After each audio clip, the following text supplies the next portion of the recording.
ሰላም እንደምን አላችሁ? ዛሬ እንግዲህ ለዴቭ ዳዊት ትልቅ ቀን ነው። ለኔም በጣም ትልቅ ቀን ነው። ለኦልሞስት ስንት ወር ነው የጠበቅነው? 3 ወር ሙሉ የጠበቅነው ስኮላርሺፕ አሁን እንግዲህ ደርሶ አድሚሽን ሌተር ተልኮልሃል፣ ተቀብለንሃል ብለውሃል። ምንድነው የሚሰማው ውስጥ?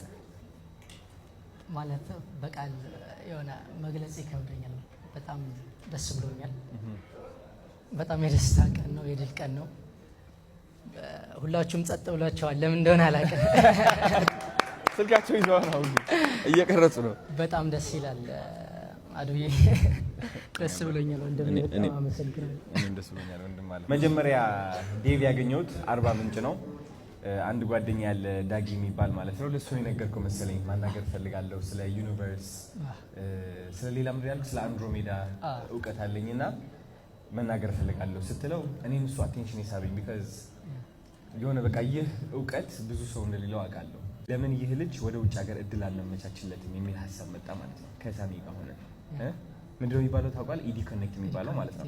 ኢዲ ኮኔክት እንግዲህ ብዙ ተማሪዎች የውጭ ሀገር እድል ስኮላርሺፕ እንዲያገኙ በስቴም በባስኬትቦል ብትል በእግር ኳስ ብትል ብዙ እድሎች ውድድሮች እንዲያገኙ የሚያግዝ ነው። ኢቭን ወደ ናሳ ድረስ ማለት ነው። እና ኦኬ ለምን ዳዊት የሚባል አለ ስለ አንድሮሜዳ በጣም ትልቅ እውቀት ያለው ልጅ ለምን አናግዘውም አልኩት። የፈጠነ አንተ መጥተህ ስታናግረኝ ማለት ነው ደውዬለታለሁ ኦልሬዲ። ከዛ በቃ ችግር የለውም እናግዘዋለን አለ። ከዛ በኋላ ወደ አዲስ አበባ ስንመጣ ፕሬዚደንቶቹም መጡ።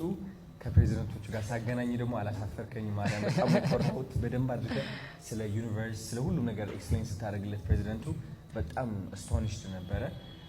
እና በቃ እንደሚሳካል የዛኔ ነበር የገባኝ እኔ ማለት ነው። እና ከ3 ወር በኋላ ከ4 ወር በኋላ ተሳክቶ አድሚሽን ሌተሩ ተልኮለት እነሱ ናቸው እንደውም መቼ ነው የሚመጣው እያሉ እየጠየቁ ነው ያሉት።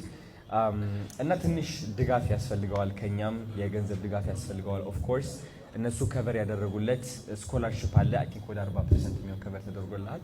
የተቀረው ደግሞ እኛንን አዋጥተን ወደ ካናዳ የምንልክህ ማለት ነው። ስፔሻሊ የኔ ስራ ይሆናል ይሄ ገንዘቡን ማሰባሰብ፣ አንተ ወደ ውጭ ሀገር እንድትሄድ። ትልቁ ከባዱ ነገር አልቋል ብዬ አስባለሁ። እና ይሄኛው ደግሞ የኢትዮጵያ ሕዝብ ልጃቸው ወደ ካናዳ ሄደው ትልቅ ትምህርት ተምሮ እነሱም እንድታስጠራቸው ስለሚፈልጉ ማገዛቸው አይቀርም። እና I'm so proud of you, congratulations። ከዚህ በላይ ደግሞ እዛ ገብተህ እንደምታኮራኝ እርግጠኛ ነኝ። አዱዬ